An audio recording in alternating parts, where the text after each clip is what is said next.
you very much for the introduction and for the invitation to this conference. It's a great pleasure to be here. I'm going to talk about the Verovio's toolkit. So we're going to stay on something fairly technical, but probably quite less technical than the previous session. And we're going to look at engraving from a different point of view. Because Verovio toolkit is a software engraver, so we kept the engraving concept. We even went back to the 16th century to find a name, because Verovio was actually probably one of the first engraver of music, typesetting time, and he was a pioneer of engraving on copper plates, which seriously took over in the 18th century, or end of the 17th century. Anyway, so I'll give you a tour of that, and actually this is the program of the tour. I cannot talk and start to talk about Verovio without saying a few words about the music encoding initiative, say a few words about the history of the project, the goals and the community of the Music Encoding Initiative, MEI. You've heard that already today. Then talk about Verovio and the architecture. So this talk is going to be a bit more high level and not going into too much detail. Also about the features. If you want to know more about the features, there's still the workshop tomorrow where we can look at that more precisely. So this is going to be a more of a high level tour and introduction. And I'll look at some examples, how people use this software component, and look at the development, what was done recently, and what we're going to have coming up next. So, the Music Encoding Initiative, first thing we have to do is give credits to Perry Walland, who started that more than 20 years ago at the University of Virginia. This was deeply inspired by the text encoding initiative that at the late 90s had switched to XML, and that's also when Music XML more or less started. People started to think about, can we use XML technology to represent music notation? One key aspect is that it's an open standard. It's community driven, so a lot of scholars from library science, musicologists, music information retrieval, many different domains contribute to this project, and it's very modular. It covers a wide range of applications. Of course, there's a fairly clear target towards digital editions, but it's also used in library environment, library catalogs, in music analysis, and it's also recommended by the Library of Congress as an archival format. So we talked about that just before. That could be an option. Of course, Common Western Music Notation is the primary target, but it also accommodates mensual notation, neume notation, and it's meant to be modular again. So if there's other type of notation you'd like to represent, you can join the community and maybe extend the schema for that. And what's really important behind this idea is really to try to find a way to model the music notation. So it's not directly application specific, and it's not thought directly as a music interchange format, such as Music XML or a typesetting format that's really important. It's more the idea to try, can we model the music notation? As we know, this is very difficult, this is very complex, but that's basically the goal behind all this project. And one key aspect that makes distinction between various domains, what's visual domain, what's gestural domain, what's audio domain, and so on, which helps to structure all this information. So we'll take one very basic example from the NMA, so Mozart last complete edition from that. Well, if we look here, we start here, we want to model this, we want to represent this, or engrave this. Well, it's very simple here. We have basically two voices on one staff. That's what you would do with your software. Now, I like this example because if I go to the next staff, I have something different for something which is very similar. And well, here what you can say, I have one voice with a text annotation. If you want to represent this, print this, that's what you can do is very easy. But of course, we understand that's not what's behind. What's behind is actually two voices, where the second one is the same as the first. So if you want to extract the voices from your data, you need to have that somehow.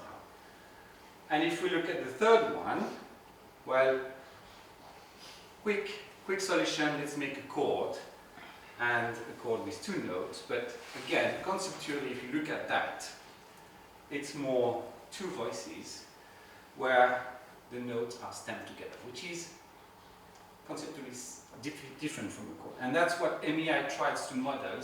How far can we go in trying to find the right model for that?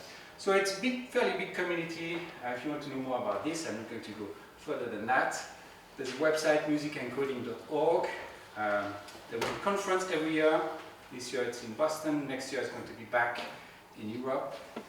MEC, not this one, but the original one, so to speak, started about 8 years ago, and it's every year. Very nice conference, maybe the same time as this one. So once you have this encoding, well, of course you want to be able to see this notation and engrave or render this notation. Now that's where this Verovio rendering library came in the game. And we started this project at the reason for mostly small initiatives.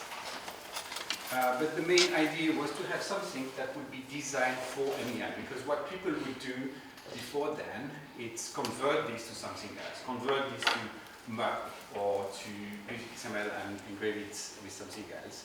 And of course, when you have nice encoding and rich encoding, you know that conversion will be at some point problematic. At the beginning it's very easy, node stuff, okay, all system nodes more or less the same, but when you have more complex information, it's becoming problematic. So that's one of the key aspects.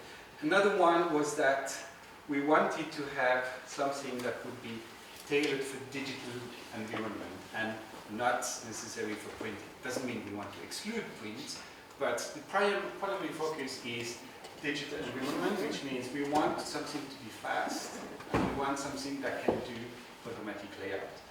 Of course, this means limitation in terms of engraving, and people have to understand that.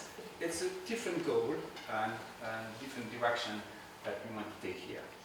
And we also wanted to make this easy to embed in various environments. As I said, it's a library, so it's not a full software that you can download and run, but it's more a component that a project can use or a company can use and put it in their software.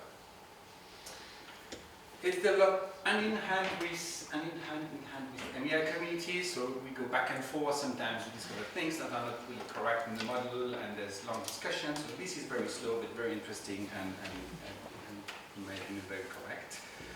But the whole thing is evolving together.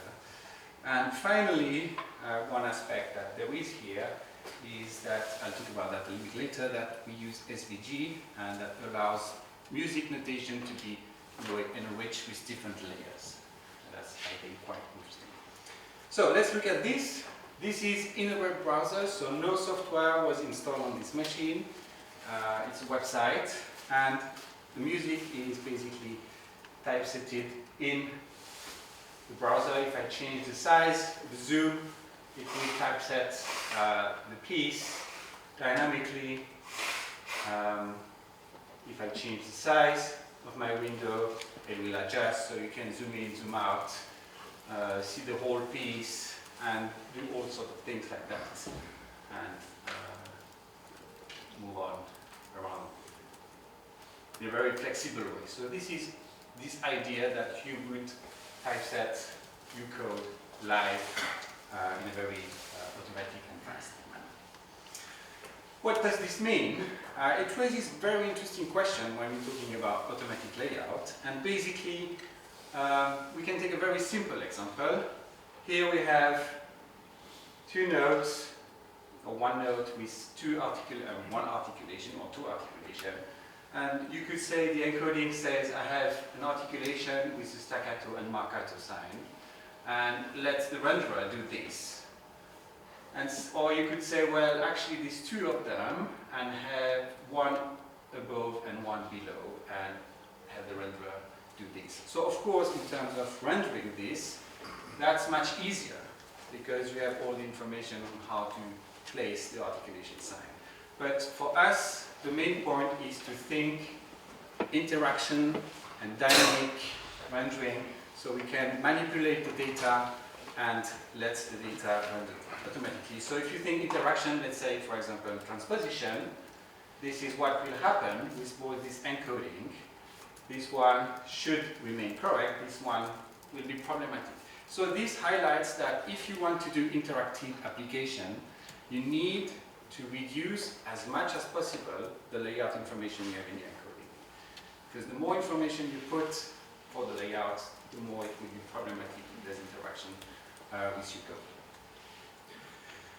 That's things we're doing, trying to position, for example, this retardator, depending on the slur position, you want to put it underneath. So these are the types of optimization we try to push as much as possible with Verovio. Now, there's one key component in this architecture, which is SVG, which is vector graphic format, XML, another XML format that was about to die maybe 15 years ago.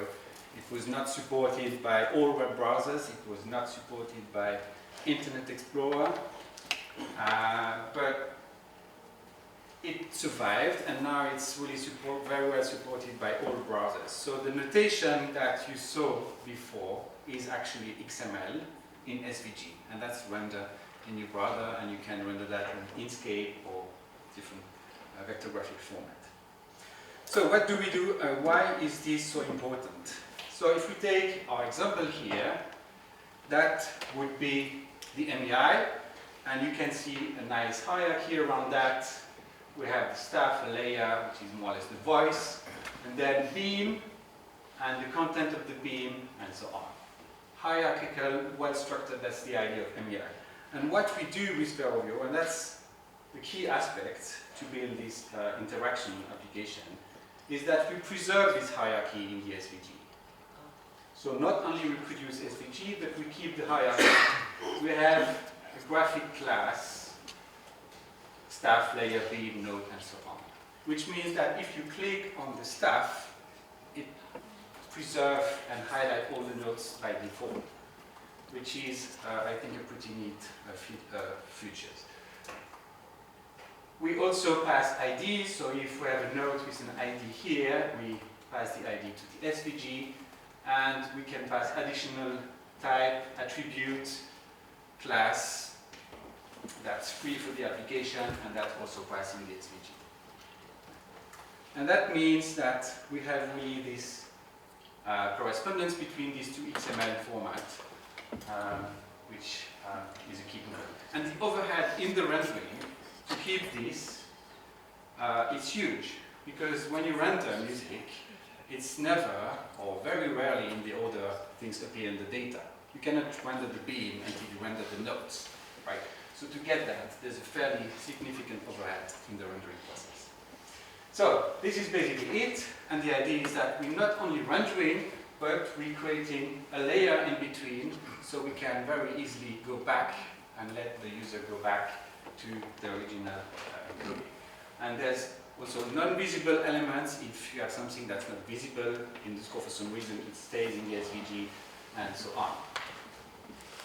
So, a little bit of the technical setup. Again, this is just a library. That's one example how people would use it. They would put it there, and then have their own application, a web application, or an iOS application, and that would produce SVG, HTML, and you could do all sorts of things, and basically what stays behind is the data in MEI, which is what's structured. So for us, I must say, it's very nice. We build on MEI, all the model is there, because there's huge amount of work, of thinking that's been done by the MEI community we can build on. We don't need to think how we're going to structure the data in the software. And there's, of course, other tools that make this possible, and that's clearly kind of a research project in the sense, because this was not possible 5 years or 10 years ago, because MEI was not there, but there's also other things that were not there. Of course, behind bars is a fantastic resource for us. Smurfable was not there. That's something we can build on. And of course, there's a lot of technology, things that have improved. That's less interesting for us, but still, compilers have improved. We get GitHub with social coding and features requests and so on. And that's where we are. So it's very nice for us to be up there and rely on these pillars. Now, of course, the next thing is, can we be one of these pillars, and what can people do with this stuff? And that's what I would like to quickly see you with them now. So, for us, when we started this project, was just for the reason Incipit and for a few other projects. And it's really nice to see what people started to do with that. We didn't expect that. Very different projects. Many of them are research projects, but there's also a library project. The National Library in Italy uses it. Anyway, Renaissance music, and very different things. And I'll start with one, which is the Mozart Digital Edition, which is also a sponsor of the project, so it basically helps and finances some of the work we do for the Verovio. So let me show you what they're doing.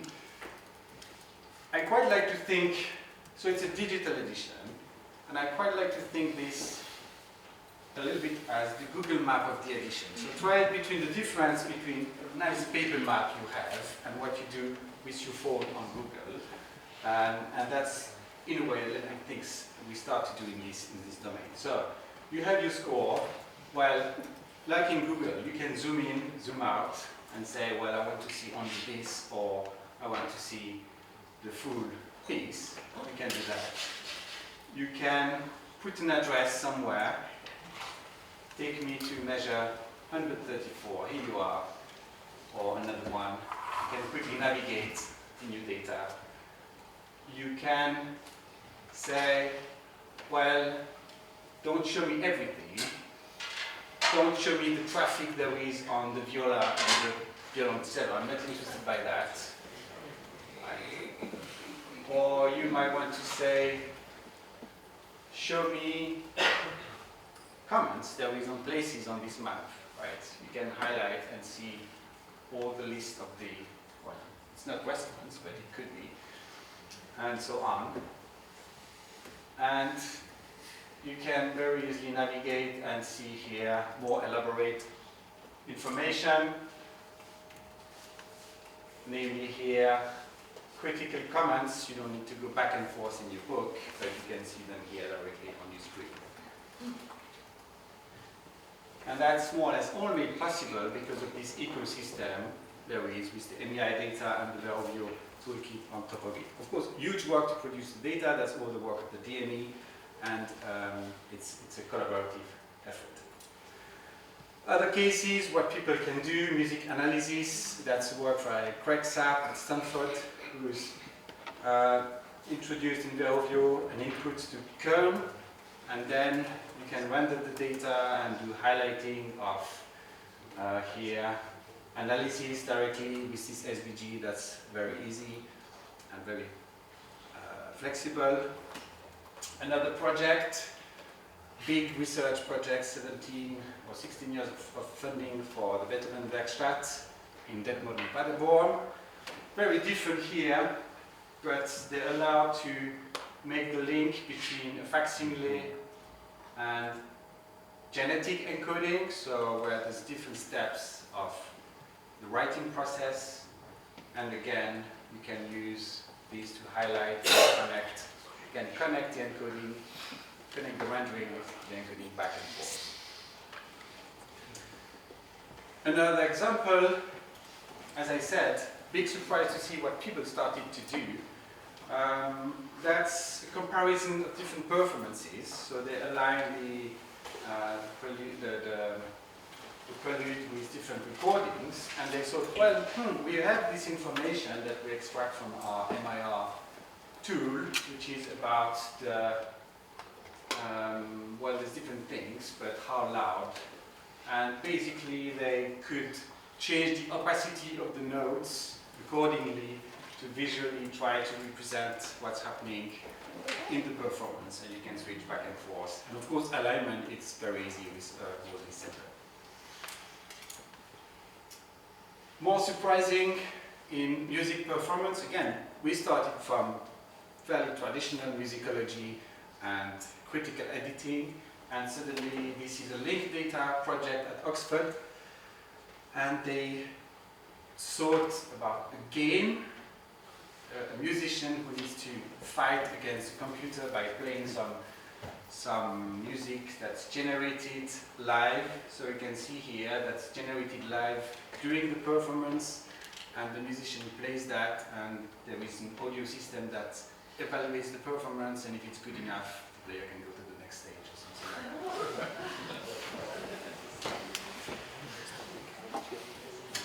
that. A last example. This is an app by a company in France. It's basically something that probably a lot of us know, the Music -1. They now do this with artificial intelligence on recordings.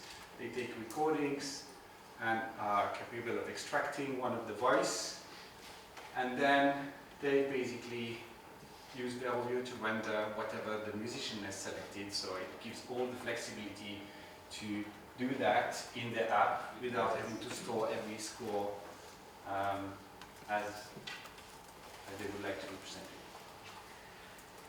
So, a few words about licensing.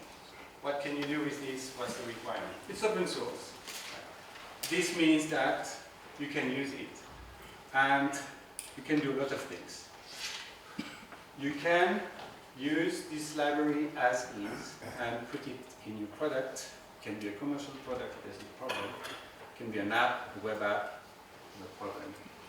You can embed it in this app, you can ship it, sell it, and you don't have to make the product open source. Very flexible. So you can do a lot, but you cannot do everything because there's a license, and license matters, and not all the licenses are the same. What you have to do, you have to give credits.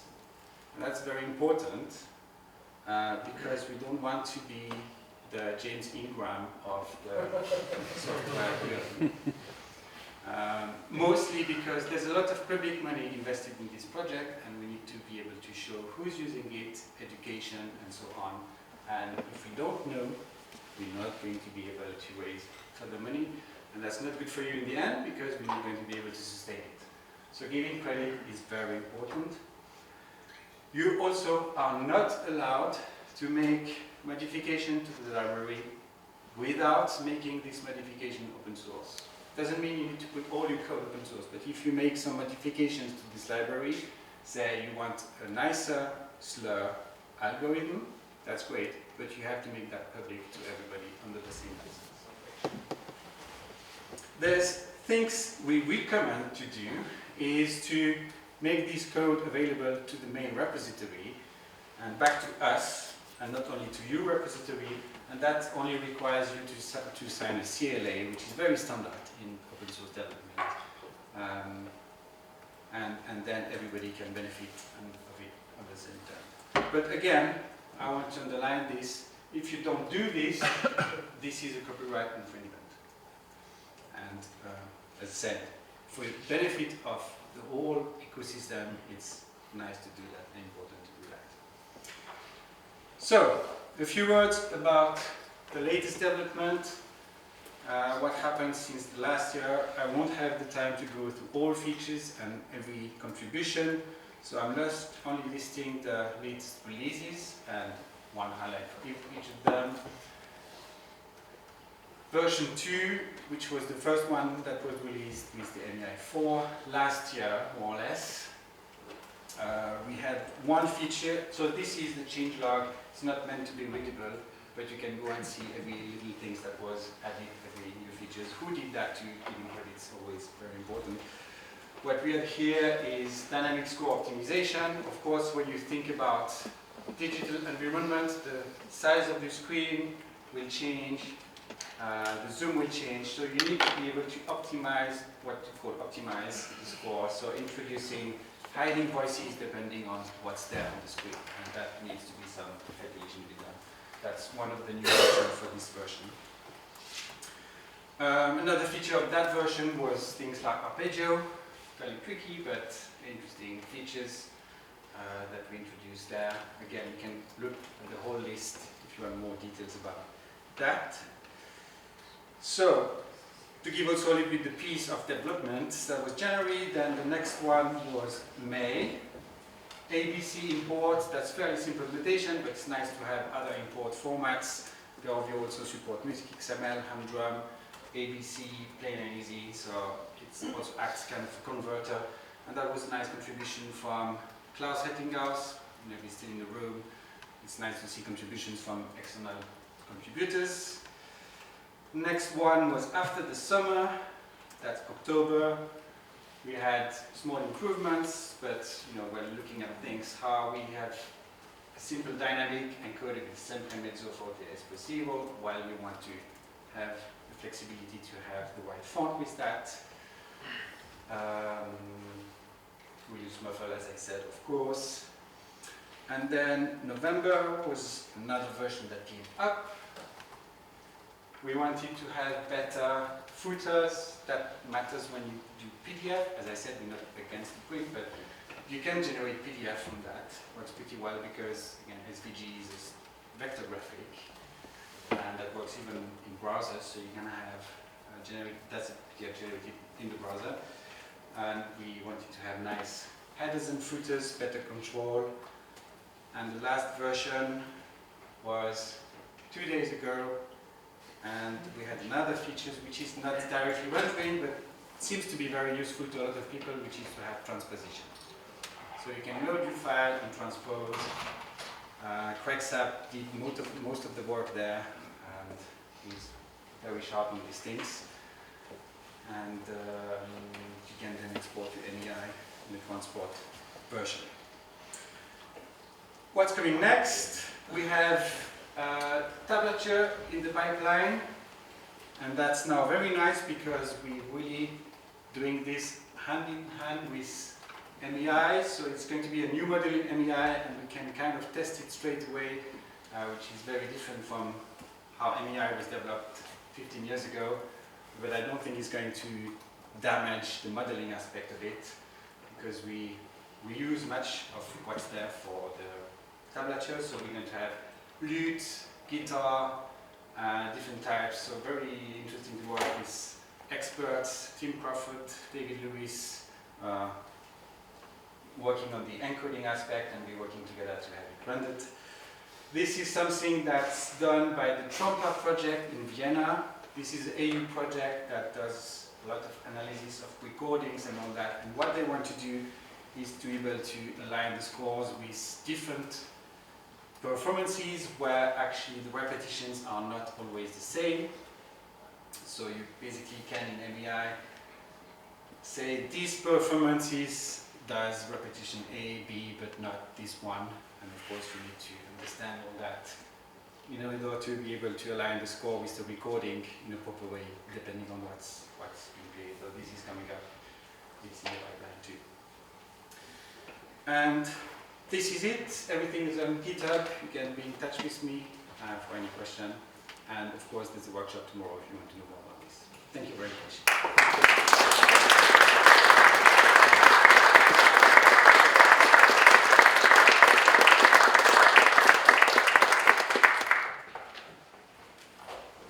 So thank you very much for this introduction.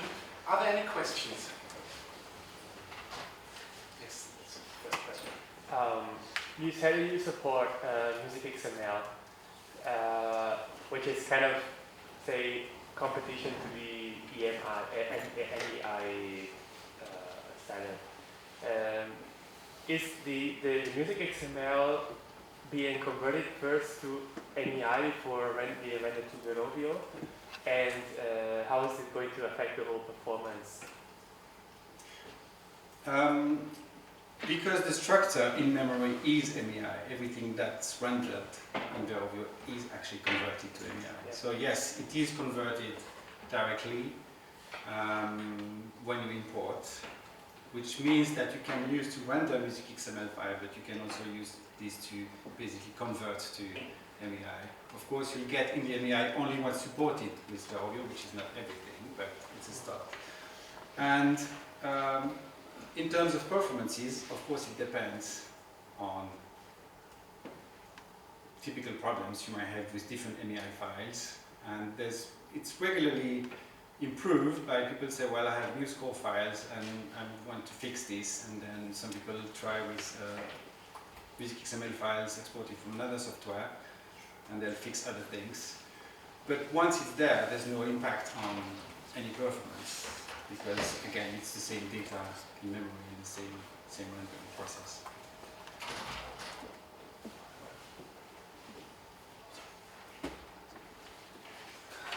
Fascinating to see how this evolves over the years. You know, starting from scratch basically, and it's getting better and better.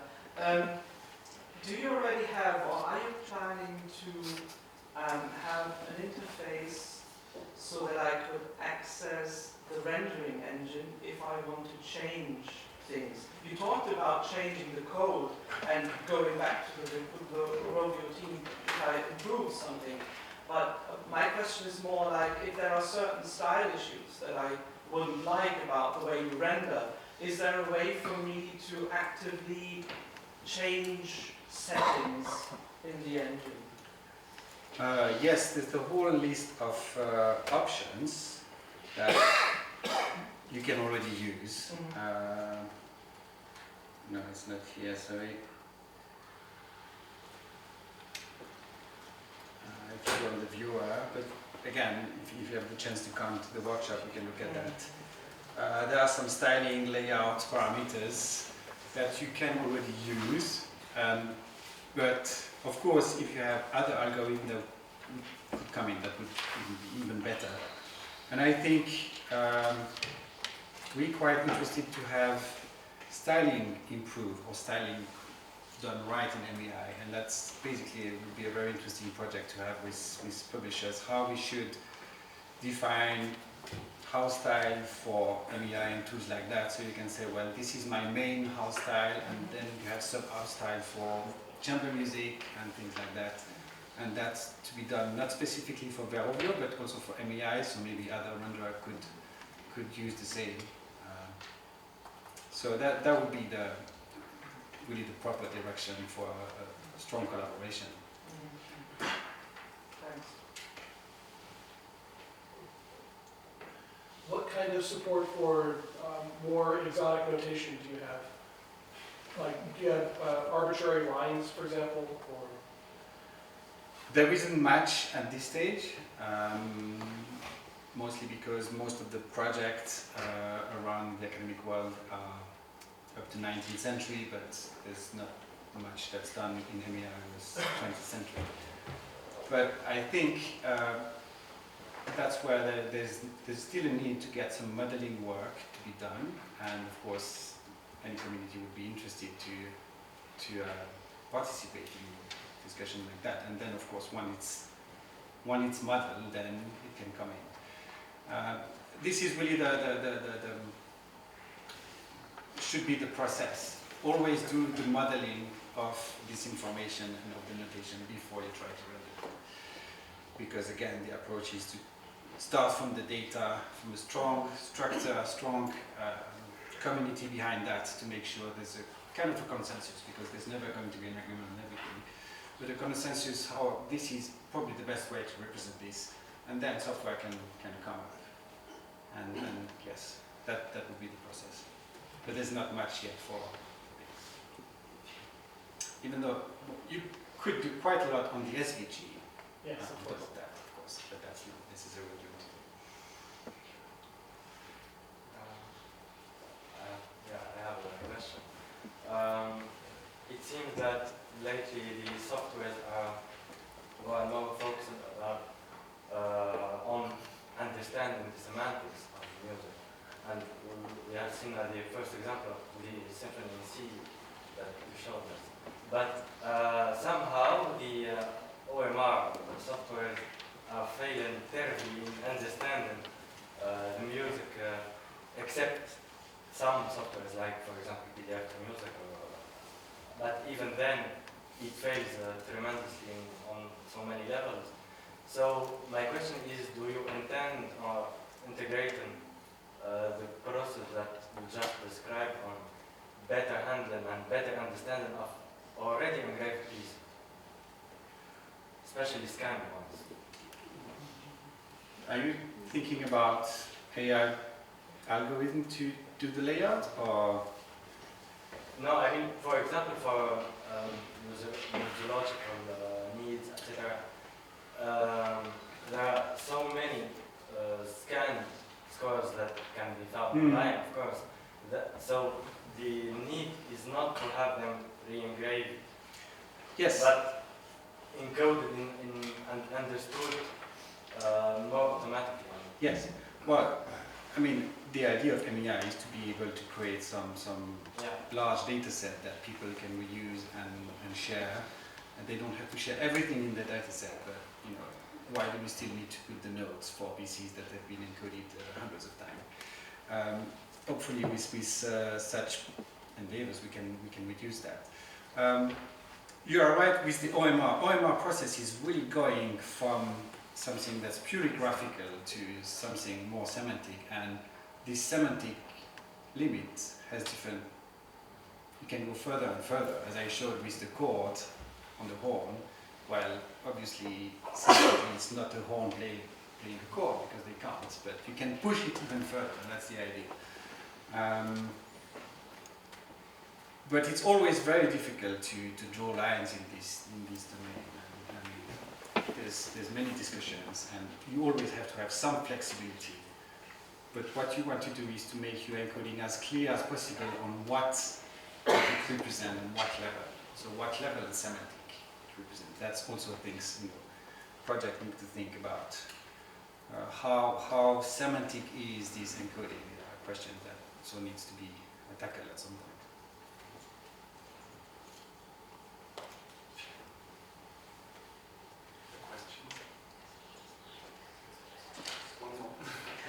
Have you thought about making available for grade notation?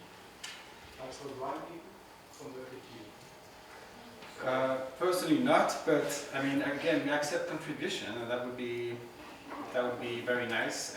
I'm not an expert, so I cannot judge what would need to be maybe added to MEI to have that, if anything. But again, that's the whole idea, is that, well, again, tablature is coming up because some people want it and they are experts. And we just work with them in the MEI group to make sure it's done not necessarily right, but the way we do other things to make things, you know, similar, compatible. We use as much as we can. We will do the same for that. And then, we use also tools as much as possible. Is Smoofle already incorporated? Yes, I mean, all the fonts are, it's Smoofle compatible. Right. And we have our own font, which of course is only the glyphs that are supported by Verovio, so it's really a very small subset. But that's also our kind of policy to try to, every time we use a new symbol in Smoofle, we add it to the font, so eventually that make another contribution to the Smoofle community. If they want to use this font, again, that's then a question of taste. But yes, it's, so you could use Bravura or any other one. Yes, I have obviously some questions on to David from some of the things we encounter in the positioning and all that. But yes, Smoofle is great.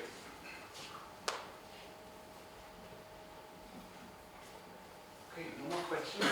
Thank you again very much.